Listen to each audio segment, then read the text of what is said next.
గురించి ఉంది. ఈ పండుగ గురించి చదవండి, ప్రశ్నలు తయారు చేయండి. స్వప్న, నువ్వు చదవమ్మా. మన పండుగలలో దసరా ఒకటి. ఇది ఆశ్వయుజ శుద్ధ పాడ్యమి నుండి నవమి వరకు 9 రోజులు జరుగుతుంది. అందుకే దేవి నవరాత్రులు అంటారు. జగన్మాత అయిన దుర్గాదేవి మహిషాసురుడనే రాక్షసునితో 9 రోజులు యుద్ధం చేసి దశమి రోజు విజయం సాధించింది. అందుకే 10వ రోజు విజయదశమి అంటారు. ఈ పండుగ శక్తి ఆరాధనకు ప్రాధాన్యం ఇస్తుంది. ఈ పండుగ రోజుల్లో దేవికి ఒక్కొక్క రోజు ఒక్కొక్క అలంకారంతో పూజలు చేస్తారు. విజయదశమి నాడే రోజు రాముడు రావణాసురునిపై విజయం సాధించాడు.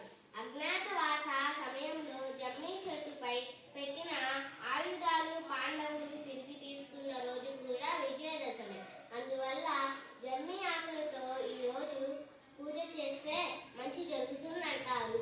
ఇప్పుడు మనం ఈ పేరా చదివాం కదా, దీనిలో ఒక్కొక్కరు ఒక్కొక్క ప్రశ్న తయారు చేయాలి.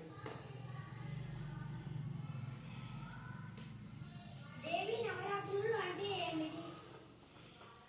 దుర్గాదేవి ఏ రాక్షసునితో 9 రోజులు యుద్ధం చేసింది? 10వ రోజు ఏమంటారు? ఈ పండుగ ఏ ఆరాధనకు ప్రాధాన్యం అవుతుంది? రాముడు ఎవరిపై విజయం సాధించాడు?